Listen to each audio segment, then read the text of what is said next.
Bienvenidos a un estudio más que estamos haciendo con el libro de Jueces. Hoy vamos a estudiar el capítulo 18 en esta serie, la apostasía, y vamos a hablar sobre la falacia de la idolatría.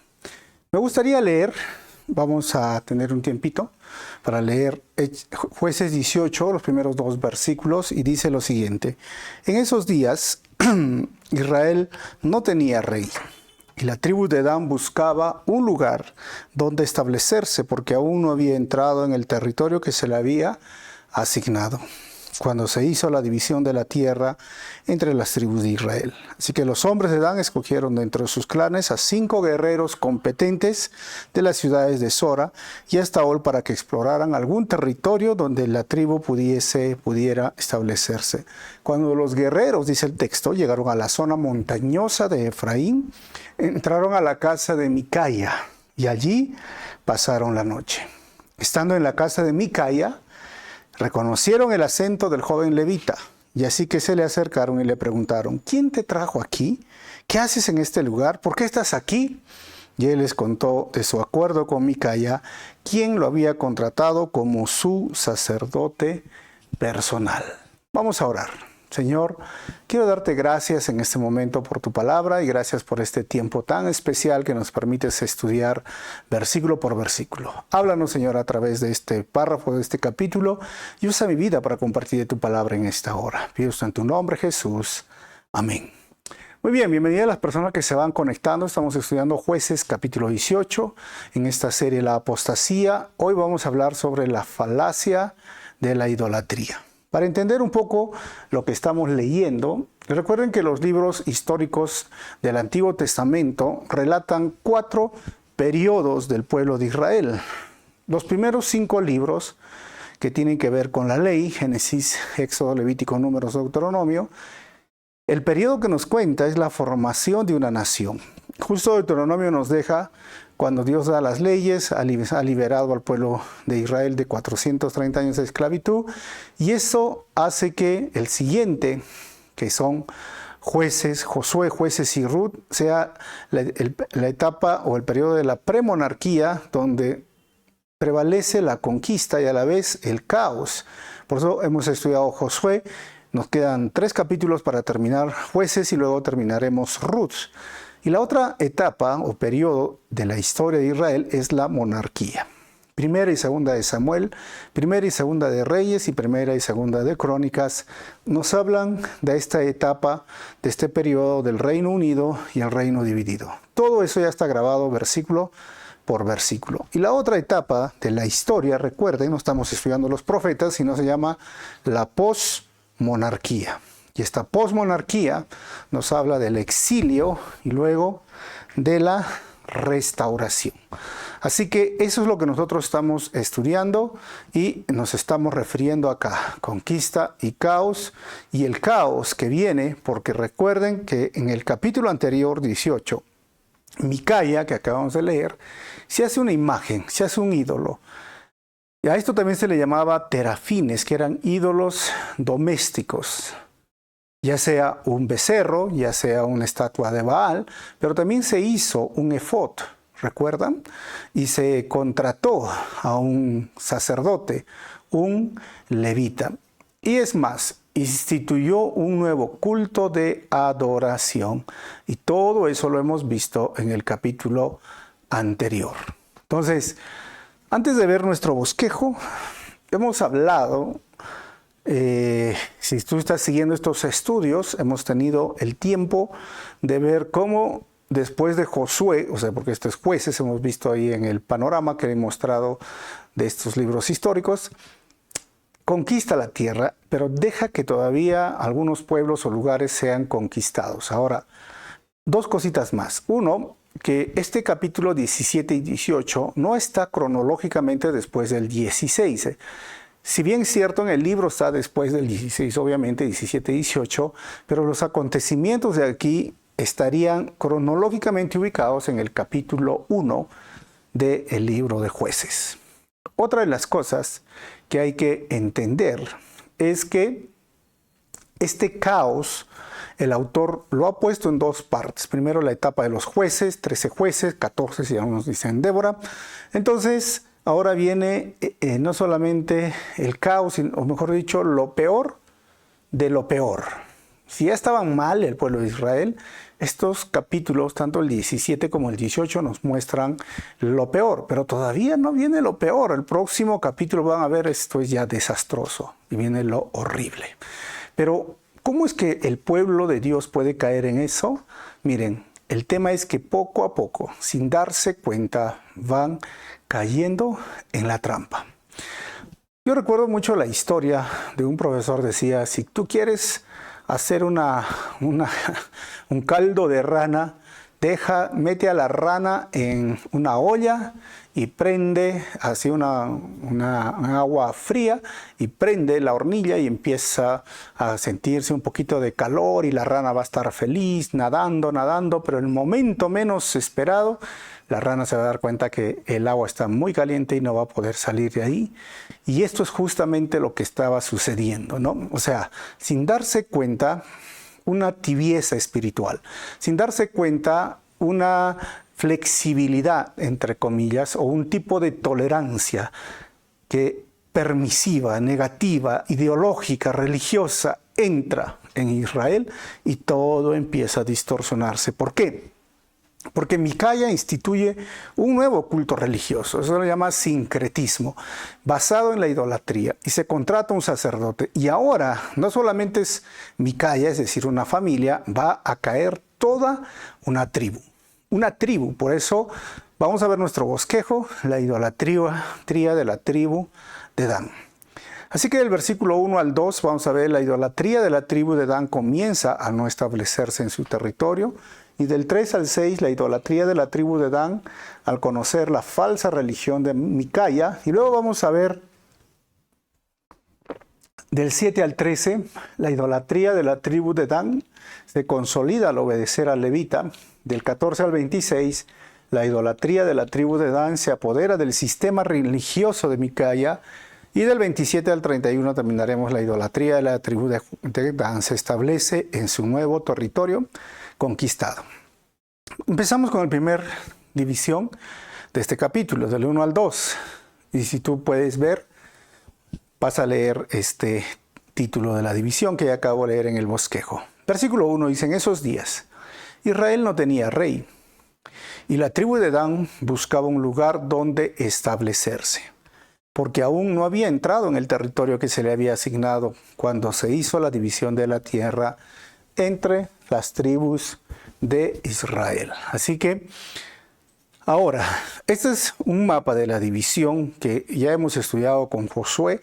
Esta línea que se está marcando de rojo es el río Jordán y que la parte de tu lado derecho se llama Transjordania. ¿Y dónde queda Dan? Miren, Dan queda entre Efraín y Benjamín al sur, y ahí está Judá en el norte. Entonces, ya se había dividido, pero todavía ellos no habían tomado esta parte. Por eso les dije, cronológicamente debería estar en el capítulo 1 esta historia. Versículo 2. Así que los hombres de Dan escogieron de entre sus clanes a 5 guerreros competentes de las ciudades de Sora y Estaol para que exploraran algún territorio donde la tribu pudiera establecerse.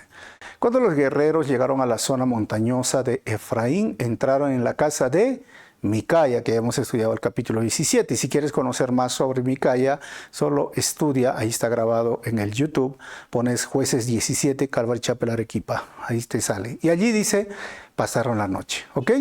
Segunda parte de este capítulo, del 3 al 6, la idolatría de la tribu de Dan al conocer la falsa religión de Micaya. 3, estando en la casa de Micaya, reconocieron el acento del joven levita. Seguramente tenía un acento diferente, ¿no? Así que se le acercaron y le preguntaron, ¿quién te trajo aquí? ¿Qué haces en este lugar? ¿Y por qué estás aquí? Él les contó de su acuerdo con Micaya, quien lo había contratado como su sacerdote personal. Ojo, versículo 5. Entonces ellos dijeron, pregúntale a Dios si nuestro viaje tendrá éxito. Versículo 6. Vayan en paz, respondió el sacerdote, porque el Señor estará vigilando el camino por donde van. Ahora, hay algo curioso, no sé si ustedes lo están comprendiendo o entendiendo esta parte que es muy interesante, ¿no? ¿Por qué? Porque Micaía ha instituido un sistema religioso lejos de la voluntad de Dios, lejos de los mandamientos de Dios. Recuerden que los mandamientos de Dios en Éxodo 20, ya lo hemos estudiado y está grabado también, dice: no te hagas imágenes, no te hagas ídolos delante de Dios. Dios es espíritu. Dios no tiene nada de cuerpo físico o nada de materia. Dios es ajeno a su creación. Por eso es que la idolatría es una falsa adoración. Y Micaía ha hecho una falsa religión con un falso título que le ha dado a este sacerdote. Pero este sacerdote, obviamente, levita, sacerdote, que estaba encargado, tenía más, diríamos, peso de responsabilidad sobre él, porque sí sabía el linaje, la tribu, su propósito al nacer en ese lugar era oficiar en Silo, que era el lugar donde estaba el tabernáculo. Pero él había aceptado por dinero, por comodidad, ser parte de este sistema religioso, y ahora viene una tribu, unos guerreros, y él les dice: sí, vayan nomás, que el Señor estará vigilando el camino por donde van. O sea, ¿se dan cuenta? Cuando una persona no tiene discernimiento espiritual, realmente es triste y va a cometer pronto grandes errores. Por eso hoy la iglesia, entre comillas, evangélica o neoevangélica llamaríamos, ¿sabes?, está cayendo en muchos errores por la falta de discernimiento. Y se han introducido dentro de la iglesia evangélica en estos últimos 20 años o 30 años, ¿sabes?, teologías, doctrinas erradas. Una de ellas es la pseudoteología de fe y prosperidad, donde se les dice a las personas que un cristiano no tiene que ser pobre, y menos tiene que estar en enfermedad, y menos tiene que estar en problemas o en persecución, etc. Y que ser cristiano es sinónimo de éxito, de dinero y de salud. Totalmente errado, y esa posición doctrinal no tiene fundamento bíblico desde Génesis a Apocalipsis. Obviamente usa textos fuera del contexto para respaldar esta pseudoteología, al igual que la otra pseudoteología que se llama de la guerra espiritual, donde se dice que Jesús es similar al diablo y el diablo está peleando, el diablo está ganando la batalla y tú tienes que ponerte de rodillas para pelear en esta batalla espiritual y ayudarle a Jesús. Totalmente errada. Satanás es un ser caído. Jesús es Dios y es el Todopoderoso. Él es el Rey de Reyes y Señor de Señores. Satanás es creación de Dios que se rebeló y cayó. O sea, ¿se dan cuenta? Han entrado, hay mucho. Yo podría seguir hablando de los grupos de G12, de aquellas personas que entran con la danza como para llamar al Espíritu Santo. O sea, realmente hay muchas doctrinas y pseudoteologías que han entrado en la iglesia, y al igual que este pueblo de Dan, ellos, porque uno dice en el nombre del Señor y usan el nombre de Jesús, y hasta el nombre de Jesús es místico, porque en el nombre de Jesús prendes tu televisor, en el nombre de Jesús sales, ¿no?, a vender, etcétera. Realmente hay una mística, hay un sincretismo, hay una falta de discernimiento, y las faltas de este sacerdote incurren tres específicamente. Primero, este sacerdote falso, que sí era sacerdote, pero había falso en su religión, llevaba a cabo sus deberes en una casa. Y sabes, los deberes sacerdotales debían realizarse exclusivamente en el tabernáculo o en una ciudad designada. Segundo, llevaba ídolos con él, totalmente contraproducente. La Biblia dice que no debería adorar ídolos, y él lo estaba haciendo. Y tercero, decía que hablaba en el nombre de Dios cuando esto no era cierto. Pero miren, si tú dices incurre en esto, sabes, hoy es lo mismo. Esta guerra espiritual te dice que uses hasta uniforme de comando, que uses sal, que uses flechas, que uses aceite. En el otro, que tú tienes poder en tu palabra, declara, decreta, ¿no? Tú arrebátale al diablo, tú eres el arquitecto de tu propio destino, tú tienes el poder, tú tienes de transformar con tu palabra, materializar, porque en un lugar, en el cielo espiritual, tú vas declarando, se va construyendo y formando y se va a materializar. Totalmente errado. Esto no tiene nada que ver con la fe, porque ponen su fe en la fe. Y es la falta de discernimiento que hoy muchas iglesias y muchos pastores están cayendo, incurriendo con prácticas supersticiosas, ¿no? Como venden agua del río de Jordán, venden aceite, no sé, ungido traído de Israel, venden piedritas del río Jordán, venden rosas, pañuelos ungidos. O sea, realmente la iglesia otra vez está cayendo en una apostasía por la falta de discernimiento, igual que este sumo sacerdote. Pero recuerda que la falta de discernimiento espiritual, ¿sabes qué?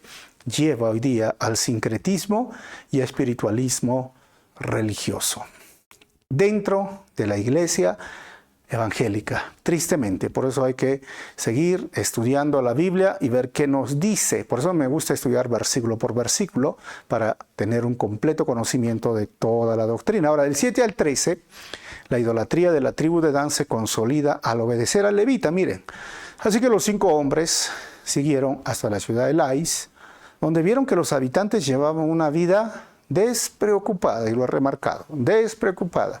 Igual que los sidonios, eran pacíficos y vivían seguros. También eran ricos, porque su tierra era muy fértil. Además, vivían a gran distancia de Sidón, y el autor lo ha puesto, y no tenían ningún aliado cerca. ¿Se dan cuenta? Pacíficos, seguros, ricos, pero despreocupados y no tenían aliados. ¿Sabes qué, hermano? Una vida despreocupada al final es blanco fácil del enemigo. Qué interesante que el autor lo pone así.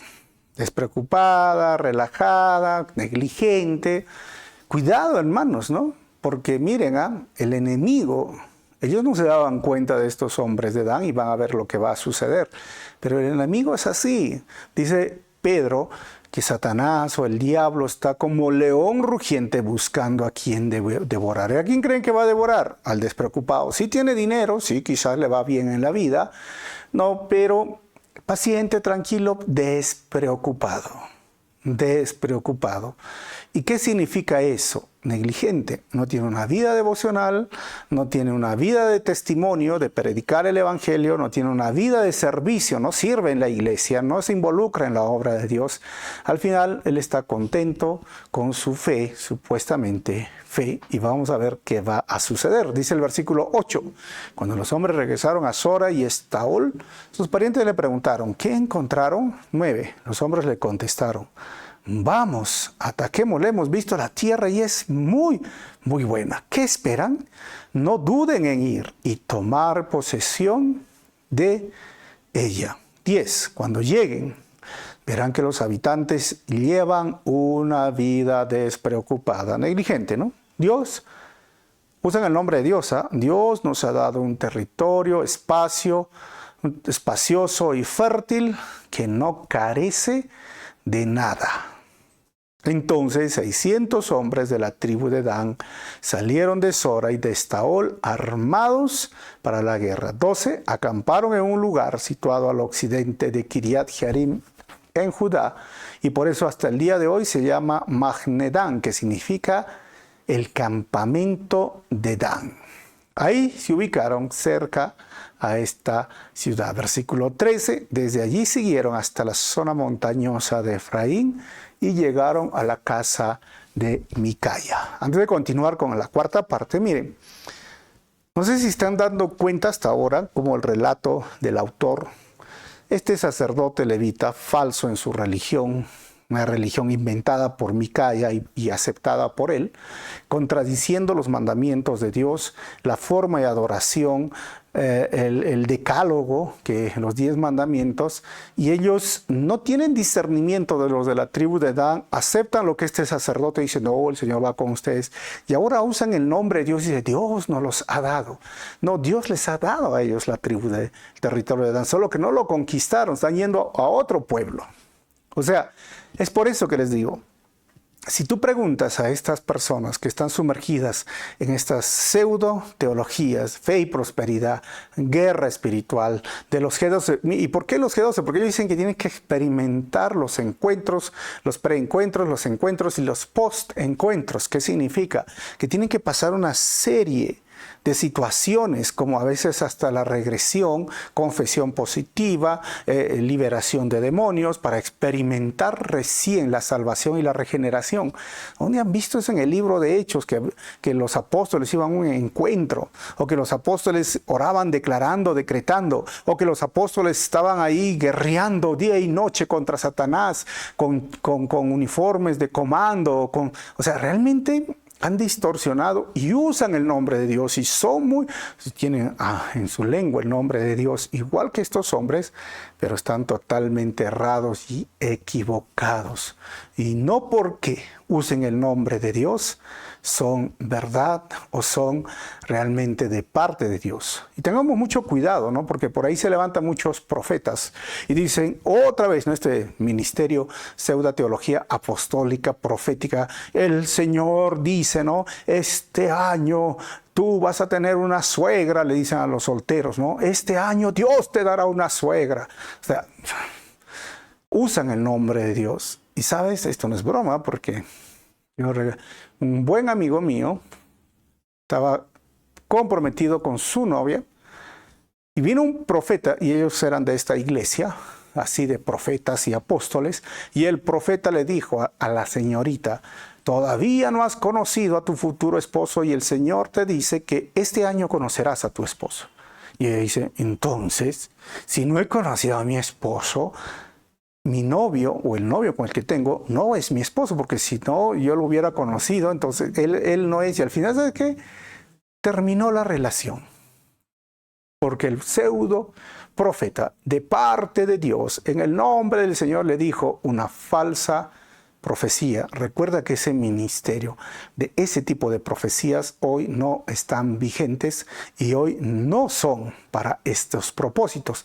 Pablo dice que sí existe el don de profecía, pero es para consolar, es para edificar y es para animar. Y dice Pablo, ustedes tienen que discernir el espíritu del profeta. Si habla de parte de Dios, si no habla de parte de Dios, no le hagan caso. Es decir, si anima, si exhorta y si edifica. Eso está en Corintios, también lo hemos estudiado y lo hemos grabado.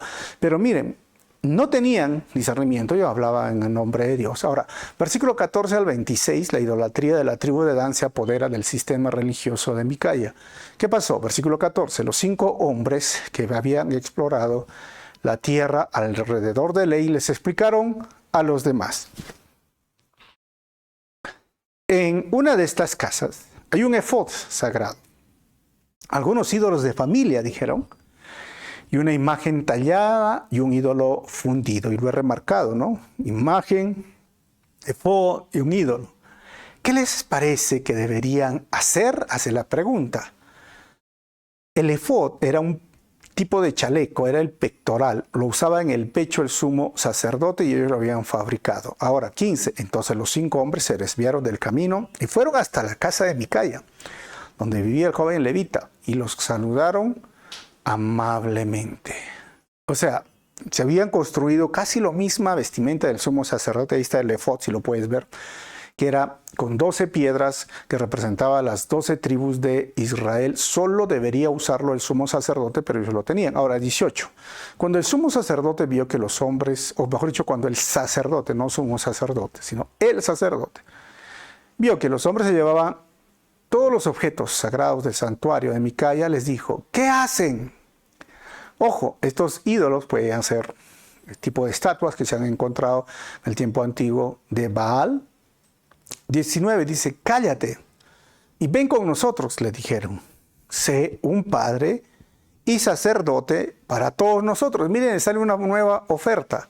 ¿Acaso no es mejor ser el sacerdote de toda una tribu y un clan de Israel que de la casa de un solo hombre? Uy, mejor salario, mejor prestigio, mejor oferta, lo promocionan, lo promueven a este sacerdote. Entonces el joven sacerdote estuvo más que dispuesto a ir con ellos. Y se llevó consigo el efod sagrado, los ídolos de familia y la imagen tallada. Este joven sacerdote se vendió, diríamos, ¿no? ¿Se dan cuenta cómo es este sincretismo falta de discernimiento, falsa religión, pseudo teología. O sea, es porque no hay convicción, es porque no hay principios, es porque simplemente cada uno hace lo que bien le parece, es porque ahora le dicen, tú prefieres ser sacerdote de una familia o de todo un clan, de toda una tribu. Y él lo piensa y dice, tiene razón, ¿no? O sea, bueno, se supone mejor paga, mejor salario, mejor prestigio, no sé, poder. Y es lo mismo que ofrecen este pseudo evangelio de fe y prosperidad. ¿Qué ofrecen? Éxito, riqueza, salud, bienestar. Y mira, vas a ser cabeza y no cola, no sé. ¿Sabes? Tristemente es lo mismo que le ofreció la serpiente a Eva. Y es lo mismo que le ofreció el diablo en las 3 tentaciones a Jesucristo después de su bautismo. Dinero, riqueza, fama, poder. Por eso el Evangelio no es eso. El Evangelio es la buena noticia. La buena noticia que no tiene que ver nada con este mundo terrenal. Es más, la Biblia dice que no amemos las cosas del mundo. La Biblia habla de que somos peregrinos, somos pasajeros, somos turistas, no sé cómo lo explico. O sea, tú vas de turismo, digamos acá en Arequipa, el Colca, el cañón del Colca, vas con tu mochila, mochilero, o vas con tu maletín y sabes, vas a un lugar, te hospedas bonito, pero no es tu casa, estás de pasada, eres pasajero y al final tienes que regresar al lugar donde es tu casa. Igual estamos en este mundo, somos pasajeros. Si bien es cierto, sí tenemos un trabajo y no está mal tener una propiedad o tener un buen trabajo. No estoy en contra de eso, ni la Biblia está en contra de eso, por si acaso. Lo que está es en contra de que se pueda generalizar en todo el mundo de que eso es el Evangelio. ¿Se dan cuenta? ¿Qué les podemos decir a los miles de cristianos que hoy no tienen que comer por su fe? Miles de cristianos que hoy están en una cama de hospital con una enfermedad terminal y están fortaleciéndose en su fe mientras otros le dicen, no, el cristiano no debe estar enfermo. Miles de cristianos que hoy están pasando una necesidad económica, ya sea por cuestiones políticas, ya sea por cuestiones de enfermedad o por cualquier X situación, y están soportando en su fe y tú vienes y le dices, no, somos cabeza, no cola. O sea, realmente no tiene fundamento.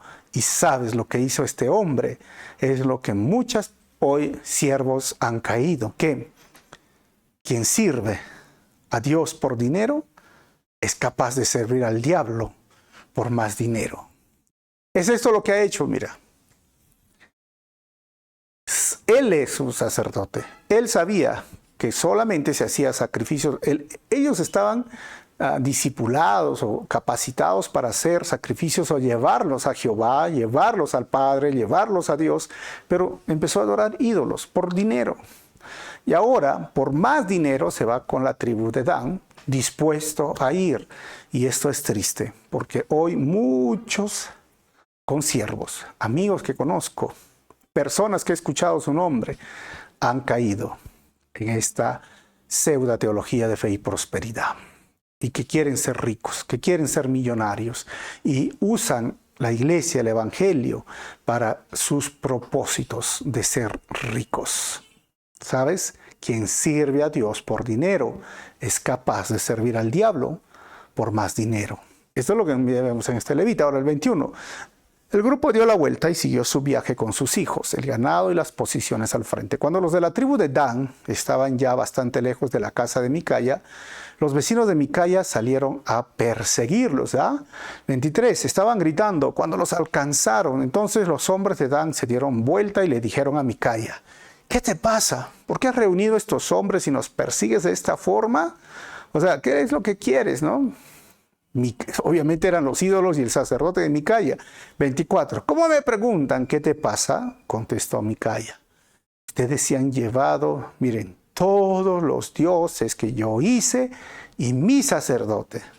Y esta palabra me gusta. Y no me queda nada. Imagínense cómo el sacerdote, el ídolo, el efod, todos se están yendo, Micaya lo ve, los persigue y dice, oh, se están llevando, ¿cómo? Y que dice, ¿por qué me detienen? No, se está llevando todo. Y él dice, ni no me queda nada. Qué interesante que se llevan a su sacerdote y el sacerdote se podía ir, pero cuando miramos esto en la Biblia, había un sumo sacerdote. Y ese era el encargado de hacer los sacrificios de propiciación, entrar hasta el lugar santísimo. Pero en el Nuevo Testamento, hermanos, nos muestra a Jesús nuestro sumo sacerdote. Y no es un sumo sacerdote o sacerdote que se va a vender por dinero como este levita. Es Jesús quien entró una vez y para siempre al santo lugar. Y ya no necesitamos obviamente sacerdotes ni otros para hacer sacrificios, nada de esto. Estamos en un pacto de la gracia. Es más, Hebreos 7, 26 al 28 dice, hablando de Jesús, Él es la clase de sumo sacerdote que necesitamos, porque es santo y no tiene culpa ni mancha de pecado. Él ha sido apartado de los pecadores y se le ha dado el lugar más alto, honor en el cielo. Versículo 27. A diferencia de los demás sumos sacerdotes que conocían, no tiene necesidad de ofrecer sacrificios cada día. Los demás sí lo hacían. Ellos lo ofrecían primero por sus propios pecados y luego por los del pueblo. Sin embargo, Jesús lo hizo una vez y para siempre, cuando se ofreció a sí mismo como sacrificio por los pecados del pueblo. Jesús lo hizo. Ahora, el versículo 28 dice, la ley nombra a sumos sacerdotes que están limitados por debilidades humanas, como este sacerdote había sumo.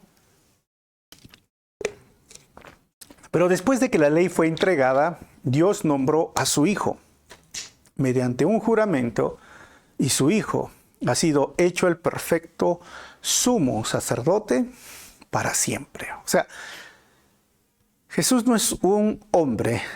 Jesús no es un sacerdote, Jesús no es un ser con debilidades que se vende por dinero, no, Jesús es hoy nuestro sumo sacerdote y no hace más sacrificios al diario, Él fue el sacrificio. Y es por eso que en este nuevo pacto no necesitamos sacerdotes, por eso que la religión ha levantado y constituido aún sacerdotes, donde las personas van y se confiesan. En ninguna parte existe la confesión.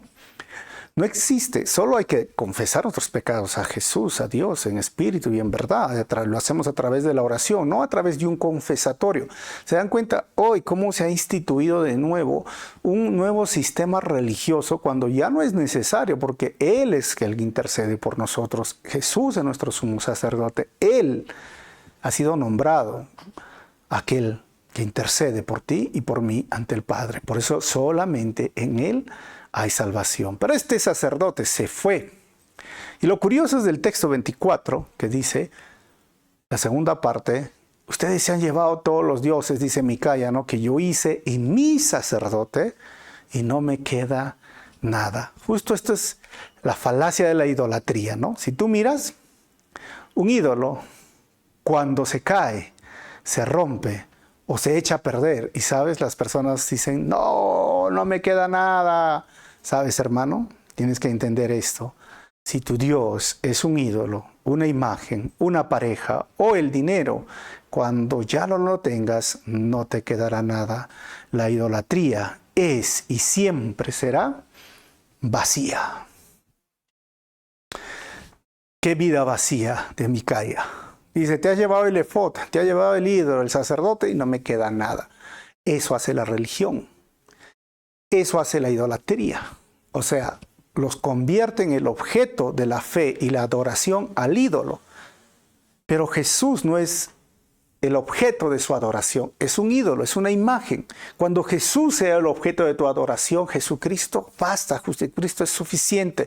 Si tienes a Jesús, lo tienes todo. Pero mira cómo nos hemos vuelto.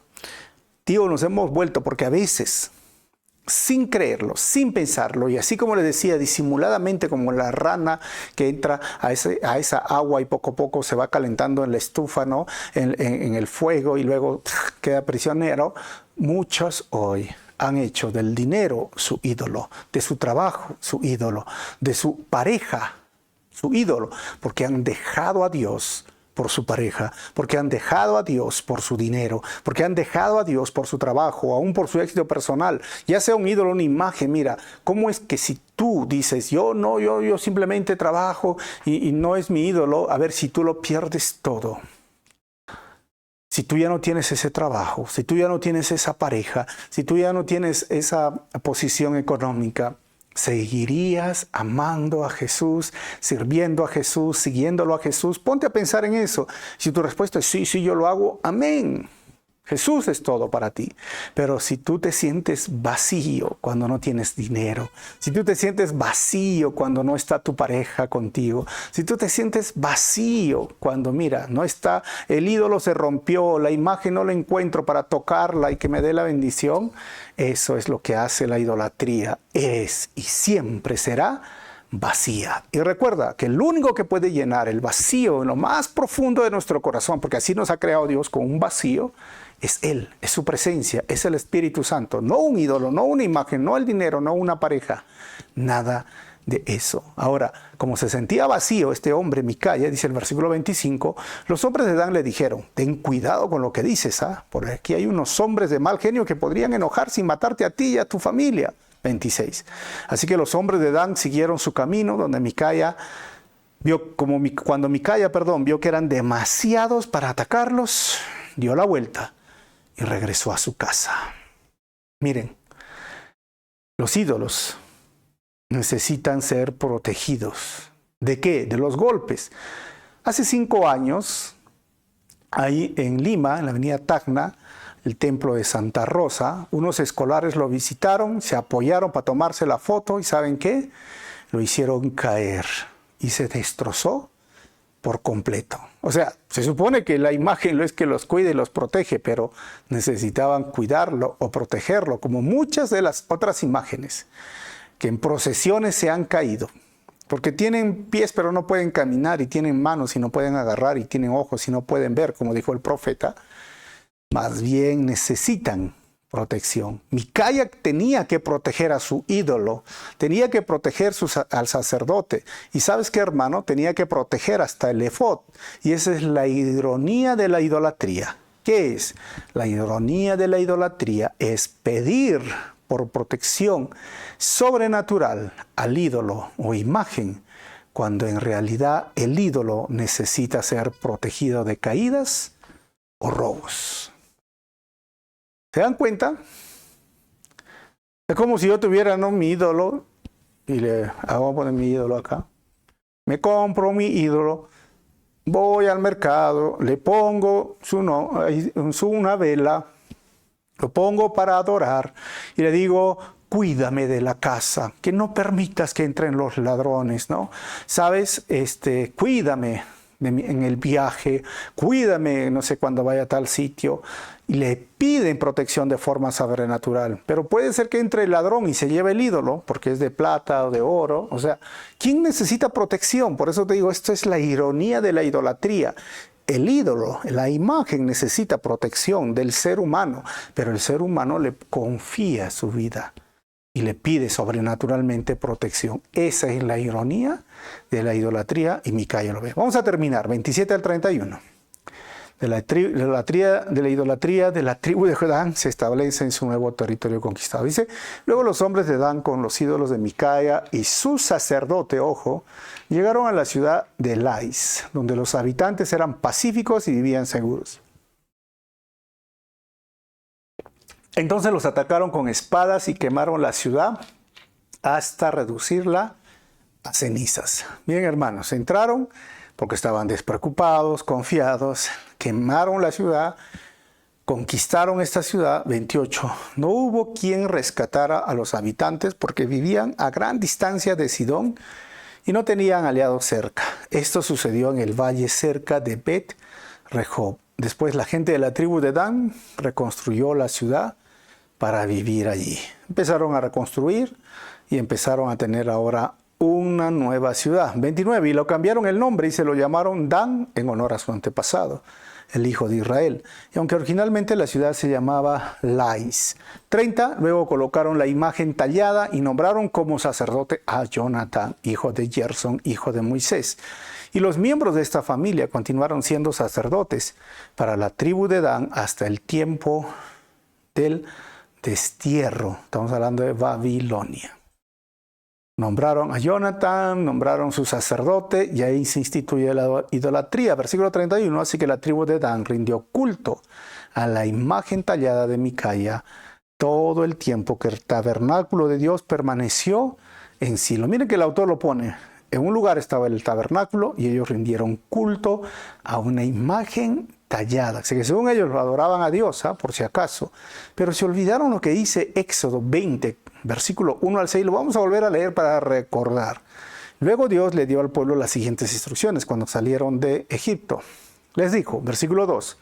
Yo soy el Señor tu Dios, quien te rescató de la tierra de Egipto, donde eras esclavo. Versículo 3. No tengas ningún otro Dios aparte de mí.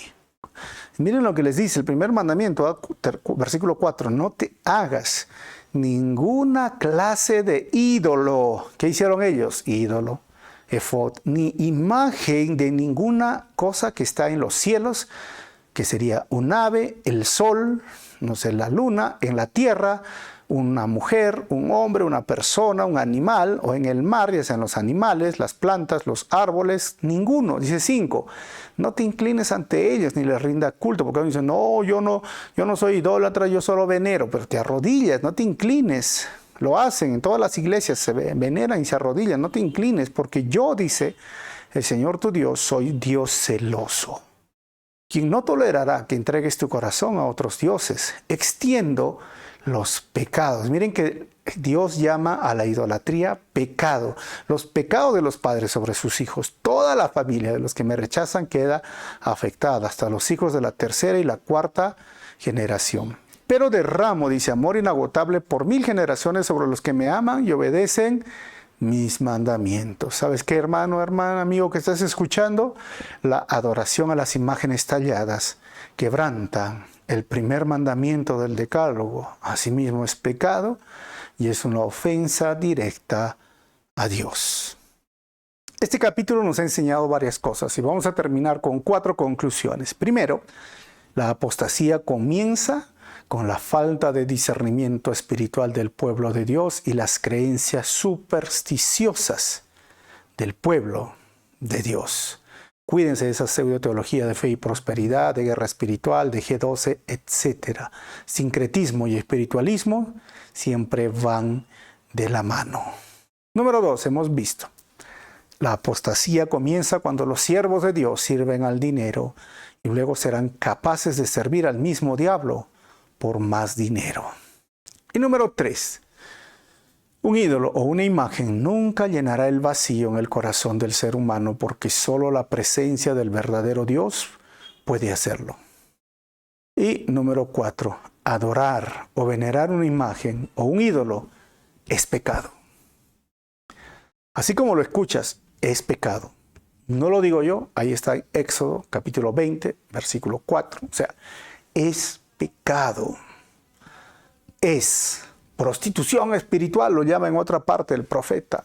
Es abominación a Jehová, a nuestro Dios. Es algo que detesta el Señor. Así que si tú quieres adorar de forma correcta a Dios, es en espíritu y en verdad. No a través de una imagen, ni no a través de un ídolo. Y ojo, cuidémonos de no volvernos idólatras del dinero, el éxito material, las riquezas o una pareja. ¿Por qué no terminamos orando y diciéndole, Señor, ayúdame a adorarte solo a ti? Padre, gracias una vez más por este estudio. Realmente, Señor, queremos adorarte en espíritu y en verdad y queremos que tú seas siempre el primer lugar en nuestras vidas. Queremos que tú, Señor, seas el objeto de nuestra adoración, el objeto de nuestra fe. Tú eres suficiente, tú bastas, Señor, para llenarnos el vacío y darnos todo lo que tenemos y aun que nos falte en nuestra mente algunas cosas materiales o quizás algunas situaciones que sean difíciles, te pedimos que nos hagas fuerte en nuestra fe para seguir avanzando, porque así como Job le faltó todo, hasta estuvo enfermo y perdió sus hijos, perdió su casa, pero nunca perdió su fe ni su convicción a ti. Ayúdanos siempre, Señor, a permanecer firmes en medio de cualquier situación y a aprender a aceptar tu soberana voluntad y a crecer conforme a tu soberana voluntad y a esperar en ti, porque al final el éxito de la vida de un cristiano es llegar a la eternidad el éxito es tener coronas en el cielo un día. Gracias por todo esto, Señor. En tu nombre oramos así, amado Jesús. Amén. Mira, si este mensaje ha sido de bendición, compártelo por tus redes sociales o a tus amigos o familiares que quizás están cayendo en esta pseudo doctrina y que el Señor los ayude. Nos vemos en el próximo estudio y no te olvides, si deseas apoyar esta obra, ahí va a salir cómo lo puedes hacer. Nos vemos. Chao.